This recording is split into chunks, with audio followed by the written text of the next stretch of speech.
Good afternoon, and welcome to another Help for Homeowners webinar session. I am Clemente Mejia, and I supervise the Foreclosure Prevention Unit at the Department of Consumer and Business Affairs. This week, we'll be discussing accessory dwelling units. Next slide.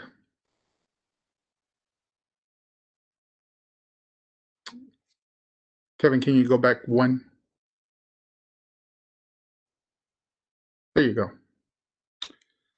The Los Angeles County Department of Consumer and Business Affairs has been serving Los Angeles County consumers and businesses since 1976. Our mission is to promote a fair and vibrant marketplace. We serve consumers, businesses, and communities through education, advocacy, and complaint resolution. Next slide.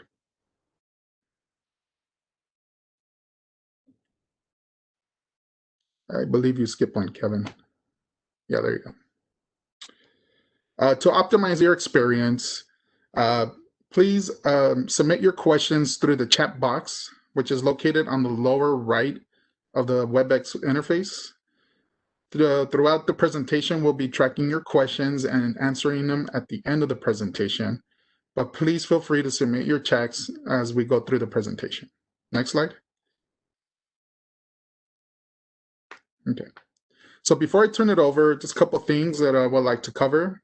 Historically, California's cost of living has been one of the highest in the country. The median price for a house is above $600,000, which is more than twice the national average. Also, California has 4 of the country's 5 most expensive residential markets. According to the Harvard Joint Center for Housing Studies, 41.6% of California households are cost burdened, which means more than 30% of their income goes towards housing cost. Los Angeles County is the 7th most expensive residential market in the country. The median price for a house in Los Angeles is $625,200, and 53.2% of households are cost burdened. Additionally, 76.1% of low-income households use more than 50% of their income on housing costs. This group is considered to be severely cost burdened.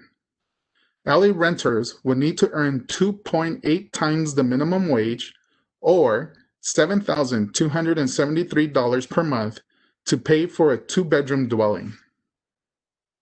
The need for affordable housing continues to grow year over year, and the pandemic has exacerbated the issue. According to the California Housing Partnership, Los Angeles has a shortfall of 500,000 low-income units, and production of low-income housing has decreased by 5% from 2016 to 2019. However, with recent changes to state law and with interest rates being at an all-time low, property owners have an opportunity to help the housing needs of Los Angeles and potentially earn supplemental income from rents. Our panelists will provide an overview of the law allowing for the development of accessory dwelling units in areas where they were not permitted previously. Furthermore, we will review several factors to consider when taking on an ADU project. Today we have Diana Escobar and Diane Mendez from our Foreclosure Prevention Unit.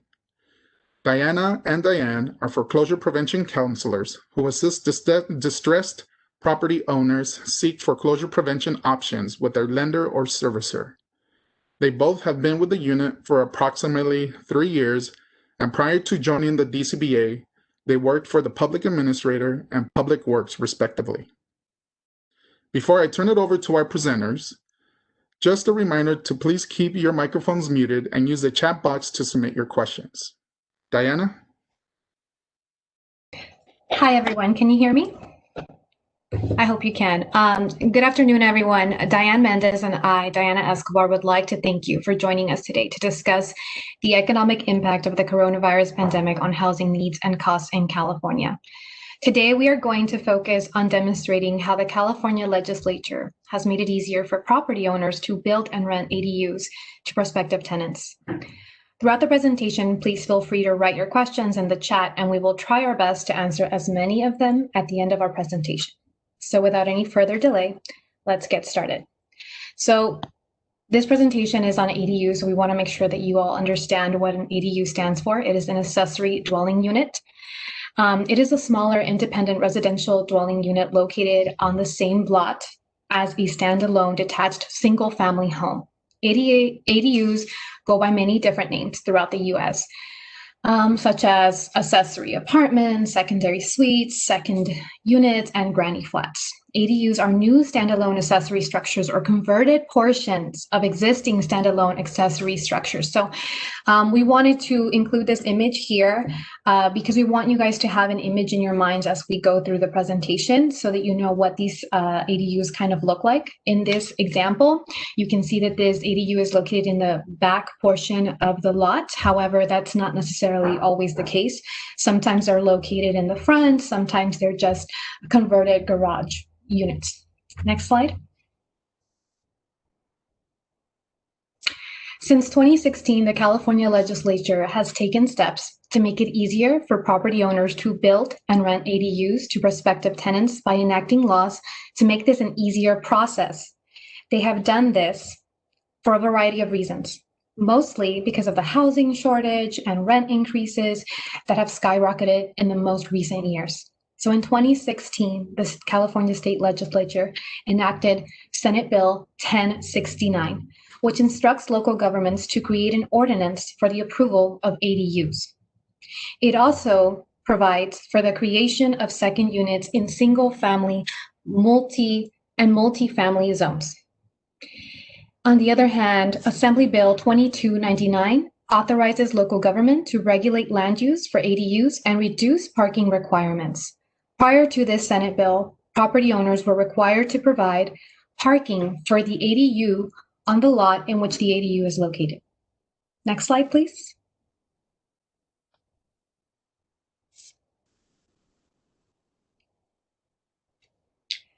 Senate bill in 2020, there were a series of 4 bills passed by the California State Legislature, starting with Senate Bill 13, which paved the way for removing a lot of requirements and barriers that made it difficult to obtain an ADU. As you can see, Senate Bill 13 revised the requirements for an ADU by providing where the ADU may be located and the total floor area allowed. There would also be prohibitions on local agencies establishing the minimum square footage requirements for an ADU. On the other hand, Assembly Bill 68 focused on removing the provisions surrounding lot sizes for ADUs. Next slide, please.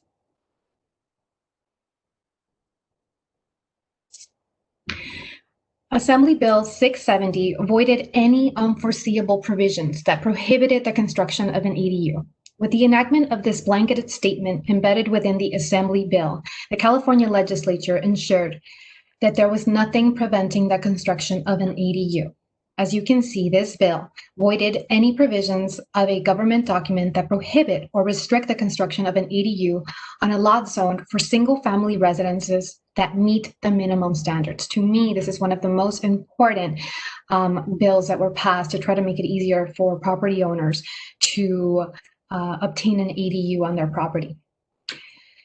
And finally, Assembly Bill 881. This bill establishes ADU zones and required the consideration of water, sewer services, traffic, and public safety. From this series of Senate bills and Assembly bills, it should be evident that the California Legislature really wanted to get rid of anything standing in the way of the construction of ADUs because they recognize a need to increase available housing.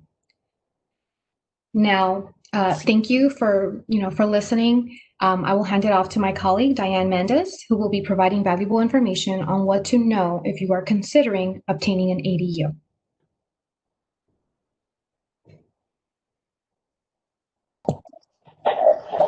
Hi, thank you, Diana. My name's Diane Mendez, and I will be talking about what steps to take in order to obtain an ADU. Next slide, please, Kevin. What to know if you are considering obtaining an ADU. So first, you would have to consult with your planning department to confirm whether ADUs are permitted in your city or area. For example, it can be the city of LA, the county of LA, or the unincorporated part of the county. The county has a website where you can go, which is on the slide, where you can go to see what office is the one that you should be going to, depending on the area that you're in. Also, for example, if it's with the county, then you would have to start with the Los Angeles County Department of Regional Planning. We provided the information there for you if you are in the county. You would contact them to inquire about limits on square footage, materials, setbacks, along with plan check, or inquire about any fees. Also, if you're in the correct zoning to allow you to create that ADU. Next slide.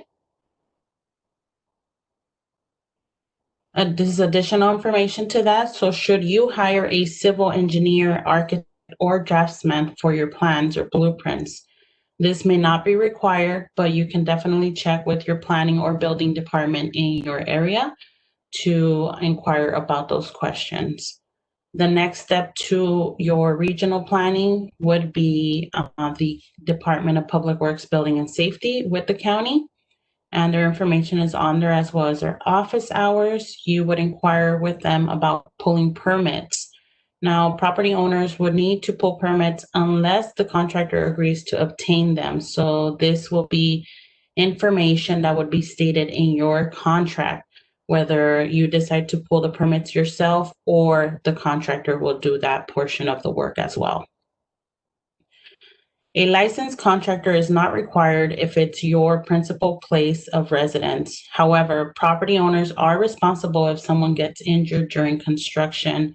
So it is highly recommended for you to hire a licensed contractor in order to avoid any possible lawsuit or injury or extra cost on the project.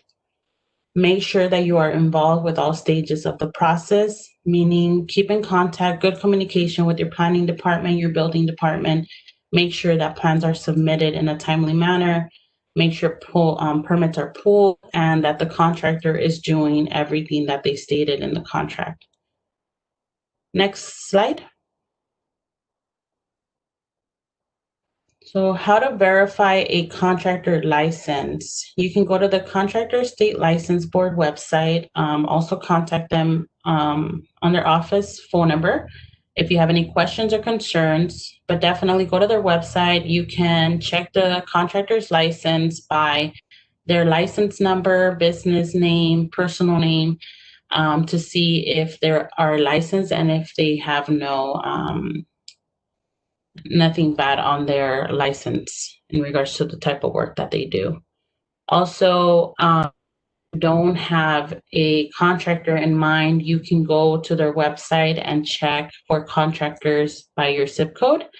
And depending on what type of work you need, then they'll give you the list there. Next slide. What are the requirements for written contracts with contractors? So it is required for you to have a contract for any projects over $500. Contracts must include the contractor's name, business address, and their contractor license number. Also, a detailed scope of the work with the products and materials to be used, as well as how the work will be performed, the payment schedule, who gets the building permit. So as I stated earlier, whether it's the property owner or the contractor, depending on whatever is written in the contract, date of completion, debris cleanup or removal, and also most importantly, the 3-day right to cancel.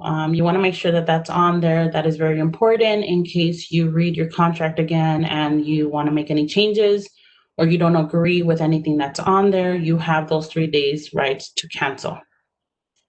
Any changes must be done in writing with a change order. And keep in mind, certain projects may demand additional plans and scale drawings. If your contractor requests for additional plans, you can also contact your building and safety or regional planning department to confirm that, in fact, you do need additional plans and the contractor is not just trying to charge you more money or for you to do additional plans that you might not need. Next slide. Additional information to consider when hiring a contractor. So contracts and documents must be written in the same language used in the verbal presentation. So you can request the contracts to be in your preferred language. So always remember that. In regards to down payments, they cannot exceed $1,000 or 10% of the total contract price, whichever is less, regardless of the project size. As far as solar projects only, as of January 1st, 2019, contractors must provide a solar energy system disclosure document. Now, this document must include the total cost of the project, the contractor state license board information to file a complaint if needed, and the 3-day right to cancel, which again is very important. Don't rush. You should always read the contract before you sign and make sure you understand all the terms on the contract. Next slide. So what is a mechanic's lien? It's a legal claim on property for unpaid work or supplies. This can be filed by an unpaid contractor, subcontractor, labor, or materials supplier. This must be recorded at the county recorder's office within 90 days of completing the work or 60 days after the owner signs a notice of completion. What if a mechanic's lien is filed? Well, you would have to determine if it is a valid lien. You should always keep good records of your project in case there is something that comes up later. You can always go back and double check. There's a preliminary notice to advise you of the lien that will be recorded. And if you are disputing this lien, we also suggest that you contact an attorney to possibly dispute this in court.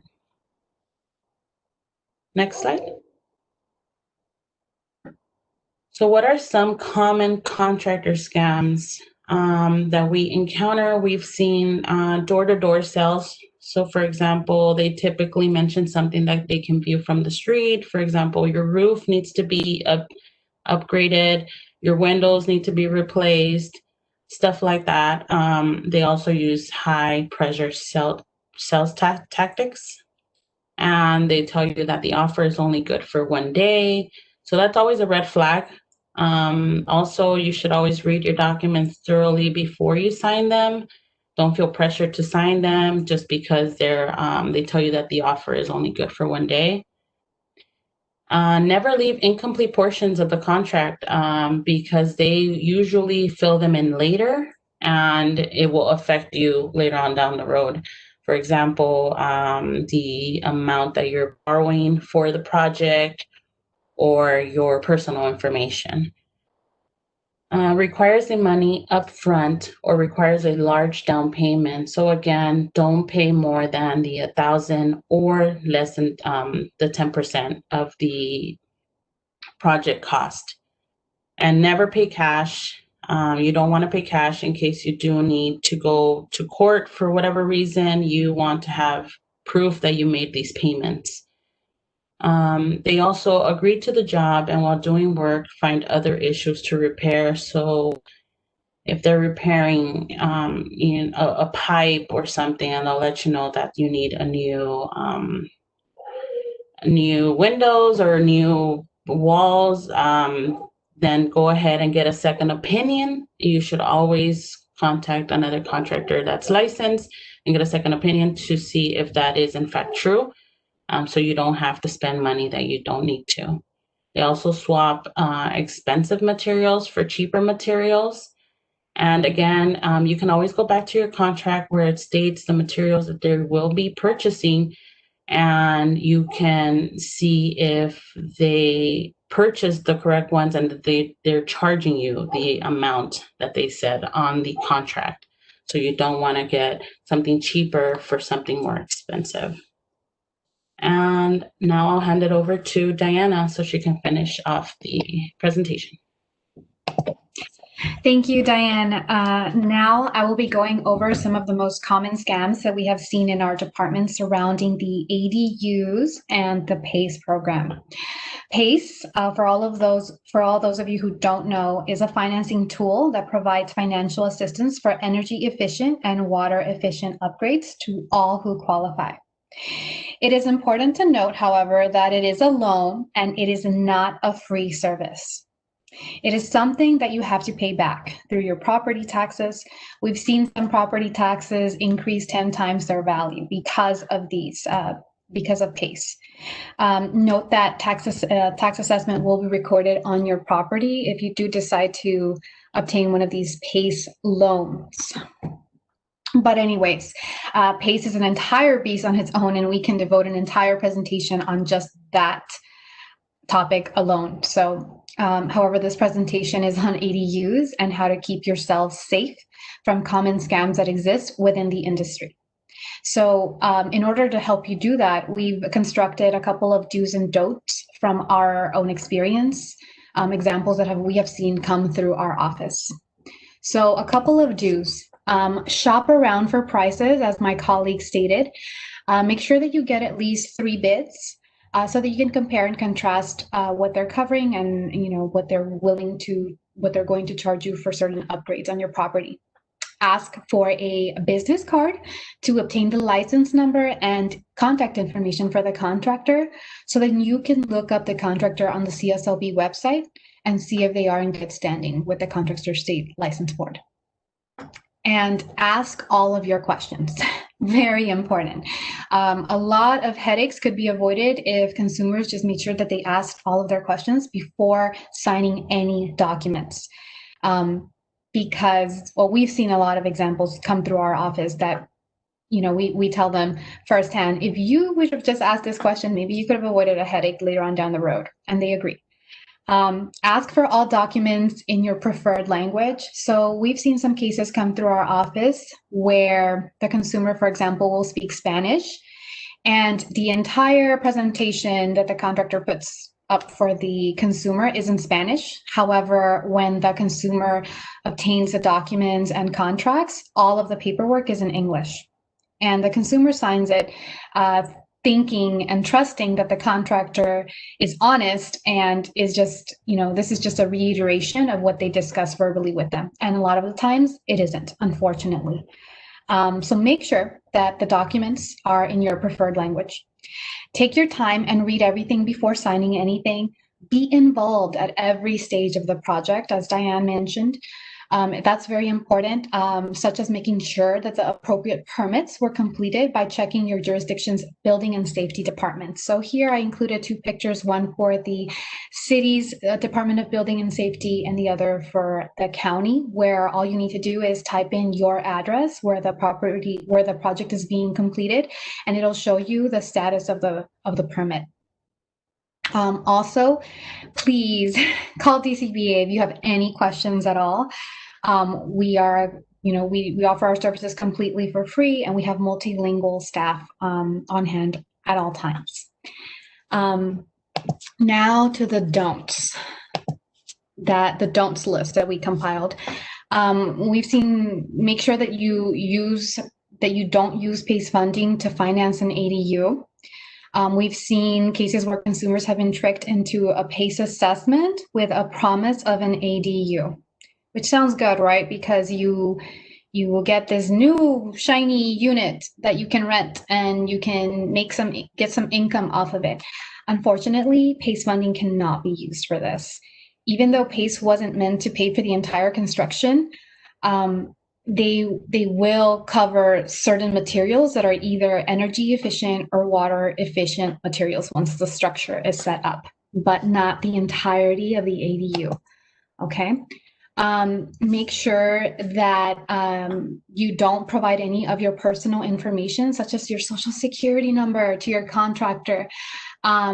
The finance company may require some personal information, but the contractor does not need any of your personal information. So please don't fall victim to that and give your personal information, because your contractor could be using it for to do some other sort of fraud. So please be careful with that. Also, make sure that you don't pay cash because, as my colleague mentioned, if things get sour and you have to go to court, how are you going to prove to a judge that you paid the contractor if you paid cash? So just think about it like that. It's sad, but this is the type of world that we live in now, so we have to try to be preemptive. And don't let them coach you on what to say. So with PACE, how it works is a contractor typically comes to your door and they'll tell you, like my colleague says, like they'll say, hey, I noticed that your roof looks like it's falling apart and it may need an update. I can help you with that. And so then they tell you, oh, you know, if you don't have the money, don't worry. Like we know that there are these PACE financing companies that they can assist you with this. Let's give them a call. So then these companies, they evaluate you, your creditworthiness, and your ability to repay the loan, and they say whether or not you qualify. And so they disperse some funding to the contractor so they can begin the project. And then later on down the road, the contractor runs out of money for whatever reason, right? And then they tell you, let's give them a call again, tell them that the project is done so they can release the rest of the funding because we need more money, even though the project is not done. So then here you go, trusting your contractor. You call the financing company, you tell them when they ask you, is the project complete? You say yes. So then they release the remainder of the funding and then the contractor never shows up to finish the project. Those are the types of cases that we see in our office, and we see them more often than not. So be careful with that. Don't let them coach you on what to say. Be honest. If it's not done, don't say it's done, regardless of what the contractor tells you, regardless of whatever promises they make to you. And don't let them start the project on your property if you're not sure about any aspect of the project. I mean, that goes without saying, but we want to make sure that we reiterate that over and over again to the public. Next slide, please.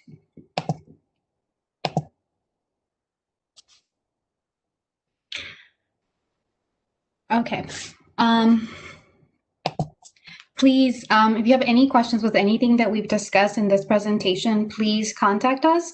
We're available from 8 a.m. to 4:30 p.m. Monday through Friday. Again, we have multilingual staff available at all times. You can reach us by phone at 833-238-4450. You can also reach us through email at homehelp@dcba.lacounty.gov. Next slide. You can also follow us for scam alerts, consumer business news, and more at any of these social media sites. If you want to get any of this information, I encourage you to follow us on Facebook, Twitter, or Instagram. Next slide, please. So that concludes our presentation on the common scams regarding ADUs. Thank you all for joining us today. We hope that you all gained some valuable information from our presentation. It is our sincerest hope that you will reach out to our department if you have any questions regarding any consumer-related topics. Now, without any further delay, we'd like to begin the question and answer segment of our presentation. Thank you all very much. Thank you, Diana and Diane. So I did compile a list of questions that came to the chat and the Q&A portion of the WebEx. So if we can, let me start with the first question. And the question here is, are ADUs allowed to have a bathroom and mini kitchen?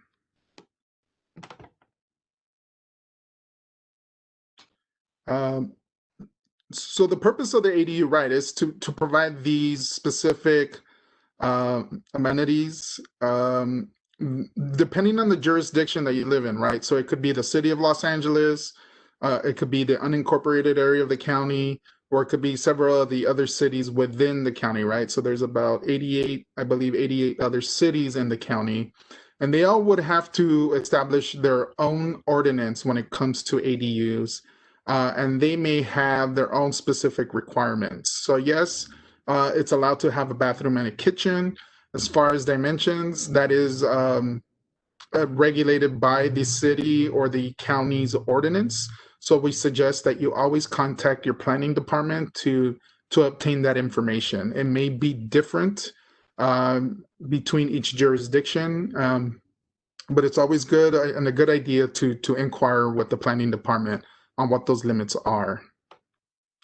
Next question, does a plan have to be approved before a driveway is removed in front of a garage?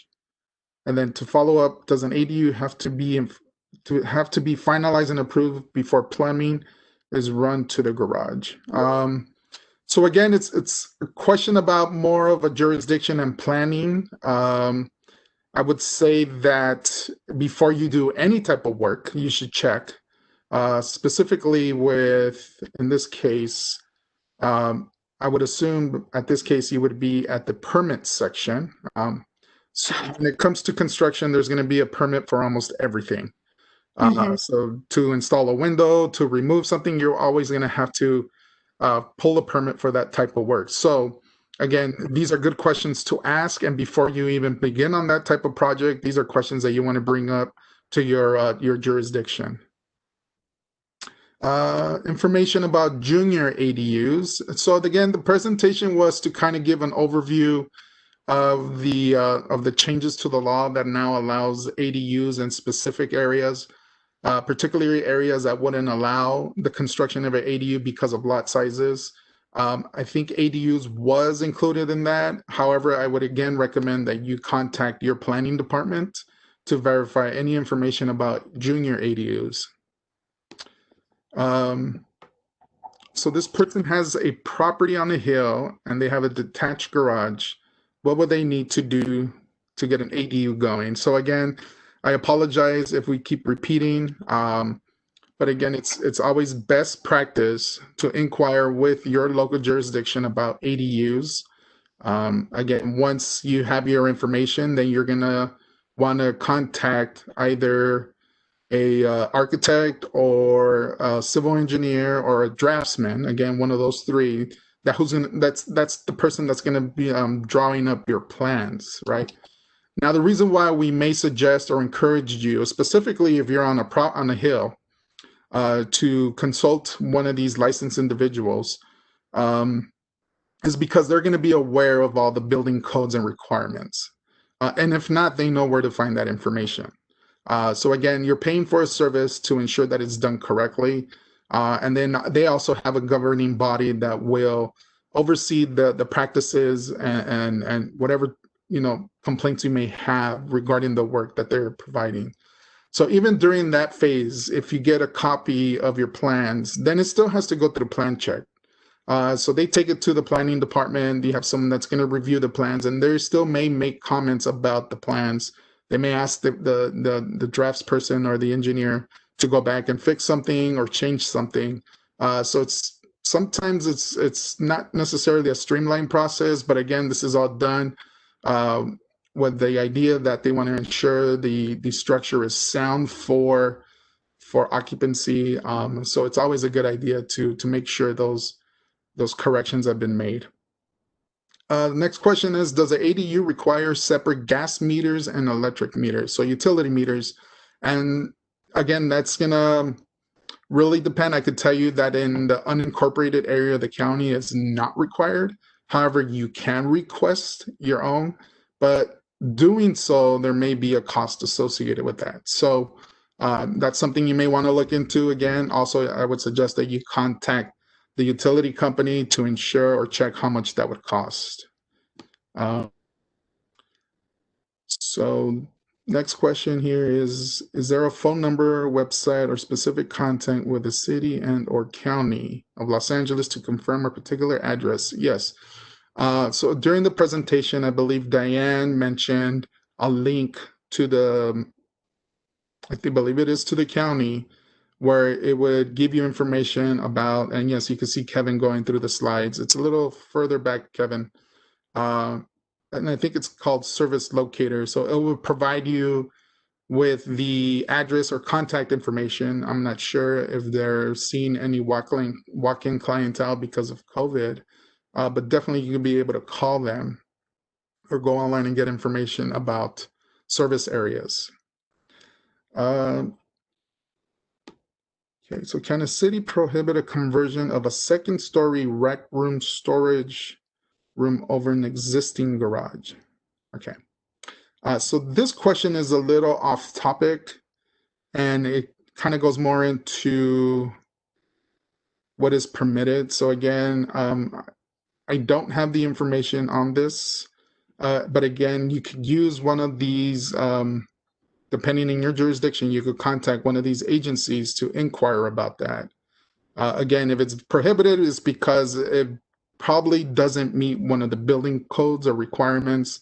But again, it's always good to check with them. And also you could get a second opinion with, let's just say, one of these civil engineers or architects who is aware or has knowledge of the building codes. Okay. So the question, can you clarify if the approval process for permits is through homeowner city or county? So the approval process, okay, so you may live in a city who contracts with the county for this type of services. So you may want to check with your city first, and they will probably refer you to the correct department. I could tell you for the city of Los Angeles, they have their own planning and building department. So you would not use the county's planning and building department. You would go to the city's planning and building department. But again, keep in mind, some cities may contract the county's planning and building department for this type of work. Okay. If you have a duplex, can you still have an ADU built in the backyard? So I'll probably let Diane cover this one, because I think some of the changes may touch a little bit about lot sizes and dimensions. So Diane, do you have information about duplexes and ADUs? It may be just an existing structure, right? No, not at this moment. Okay. Okay, so again, the changes that we covered in the beginning was regarding the modification of certain requirements. So there's got to be certain clearances and stuff like that we know were changed. So again, it's going to depend on what your jurisdiction adopted in their ordinance. So it's going to be a good idea that you reach out to those agencies. Okay, so question here for our panelists, is a 10% deposit in any and all contracts agreement? I guess they're asking if that's a standard when it comes to the 10% deposit. Is that a standard requirement in all contractor agreements?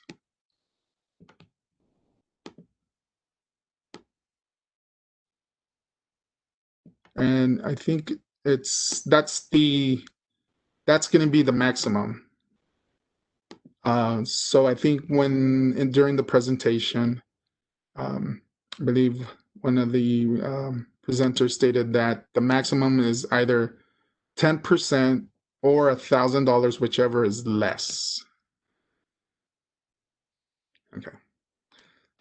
Is there a minimum lot size required in order to be allowed to put up an ADU? So again, we talked about the minimum requirements, so those things have changed. It's a good idea that you contact your planning department to inquire about those changes.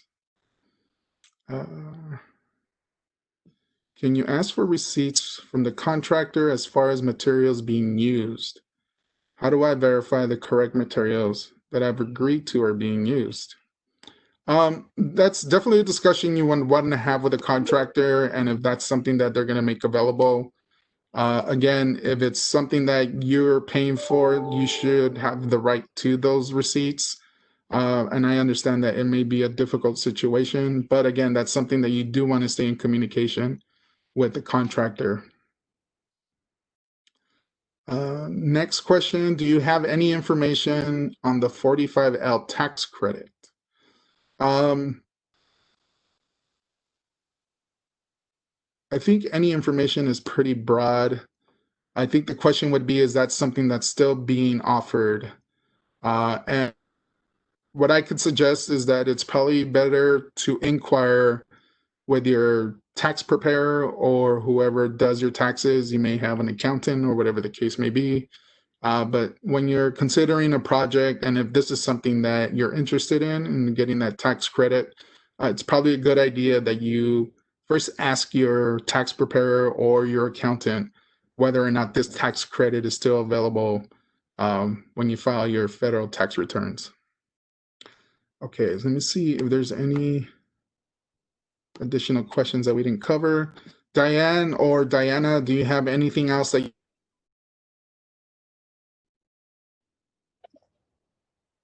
No, thank you. Thank you for answering all those questions.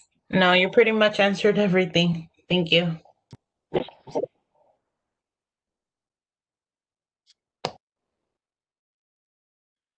Okay.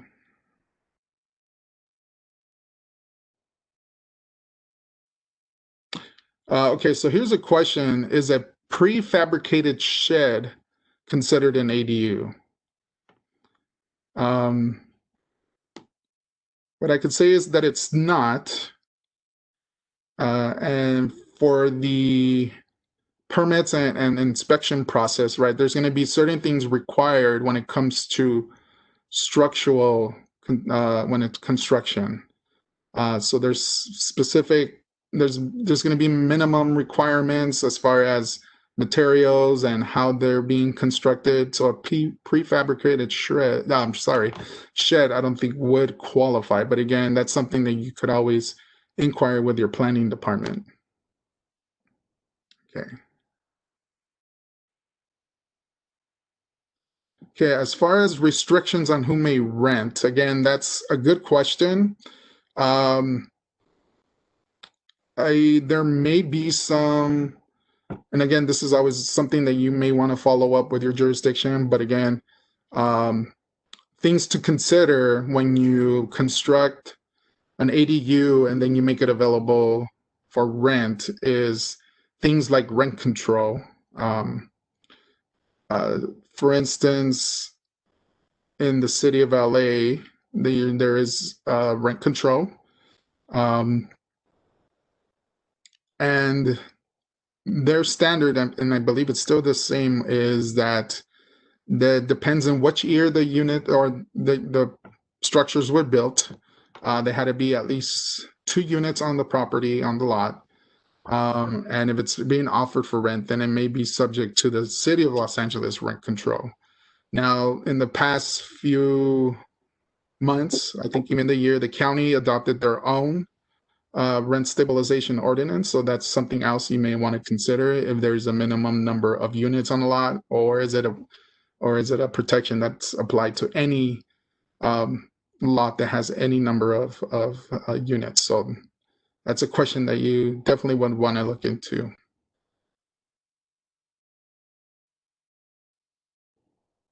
Let's see.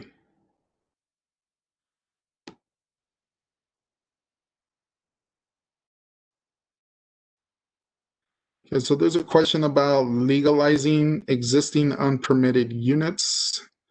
Again, it may be possible to do that. Again, you may run into a situation where certain things may have to be either knocked down because it doesn't meet the building requirements, or and definitely they're going to ask for someone to draw plans for that unit. So so it just depends on how far developed the unit is. But again, it's a situation where they may either ask you to knock down a portion of it, or there are some instances where we hear that property owners had to completely knock it down. So again, it's just a good idea to check with your planning department.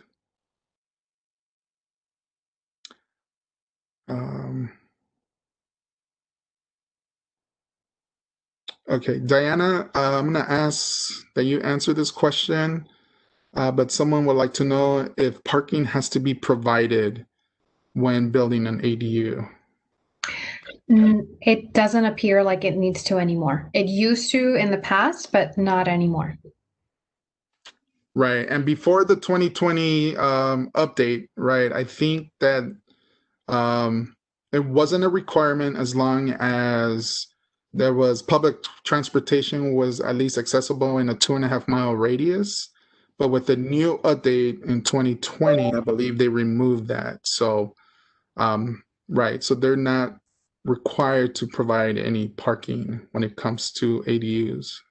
But still, it is a fluid situation and things are constantly changing. So I would still encourage that they revisit this topic with their jurisdiction's Department of Building and Safety, just to make sure. And I'm going to apologize for the pauses. I may be coming across questions that have been asked and answered already. So if I'm pausing for a few seconds, it's because we've already answered, and then I'm trying to move on to another question that hasn't been answered. Here's a very good question. And Diana, how is property tax calculated if there's an ADU on your property?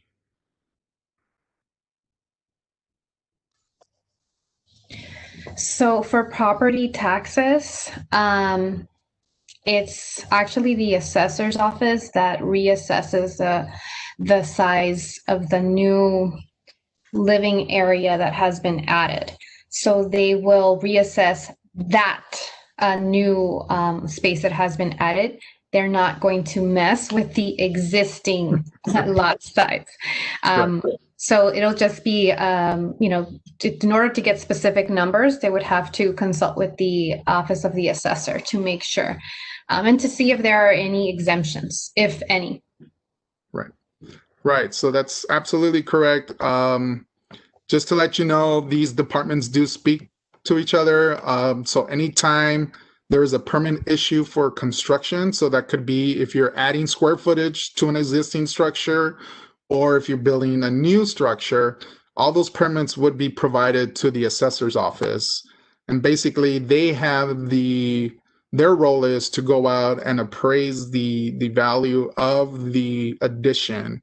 And depending on what area you live, there will be a specific tax rate added to that, and that's how they would come up with your property taxes. So yes, there is a formula, there is a process, but it all begins with the permits, and then that information is transferred over to the assessor's office, who goes out and does their appraisal of that either addition or new construction. And also, I think that right now, because of COVID, they may be doing some virtual assessments. That's great. So again, by how much of it will go up, we can't say. It just depends on that formula that we talked about. But it's probably something you could inquire with the assessor's office. There are regional offices throughout the county. Again, just go to their website and you can find the phone number for your regional office, and you could contact one of the appraisers and they could probably give you a ballpark figure. So that's a good question.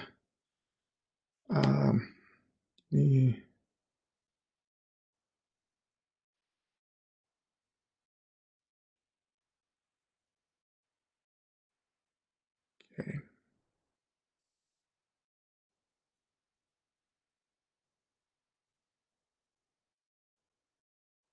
So a lot of questions about zoning and dimensions. So we covered a lot of that.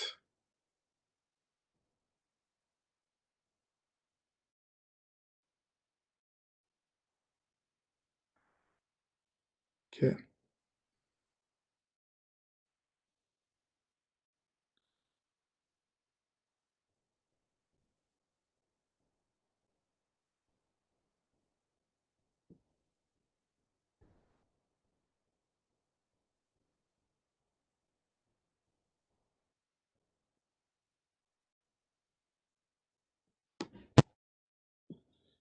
Okay, so I think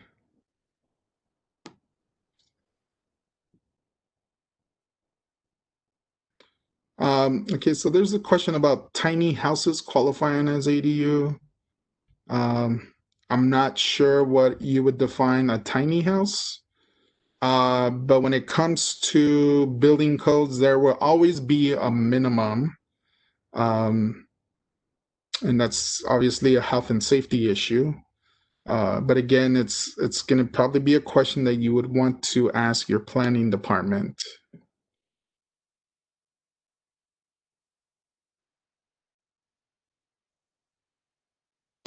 Okay. I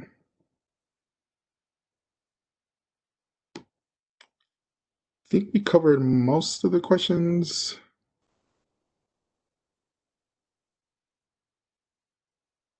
I think a person.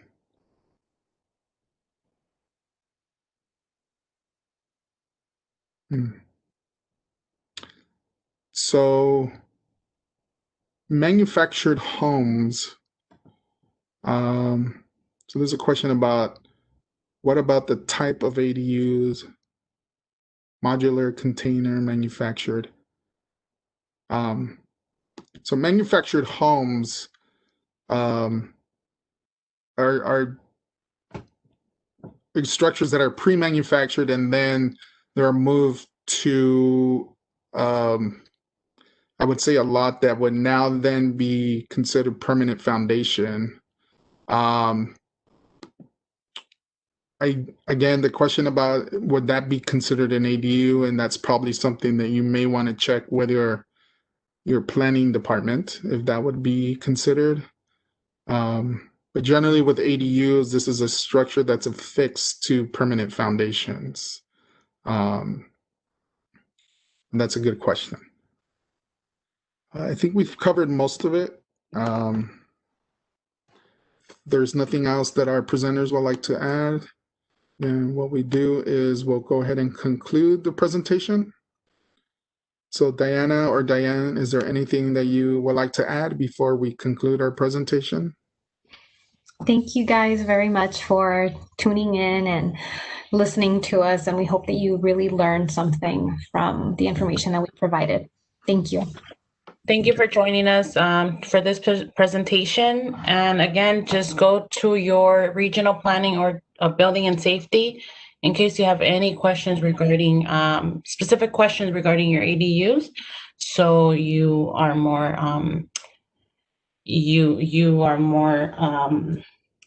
you're able to create your ADU and move on with your project. Thank you. Okay. Dan, for the if you or someone you know assistance or has questions about housing foreclosure or available resources during the pandemic, please contact the DCBA. Thank you and have a good evening.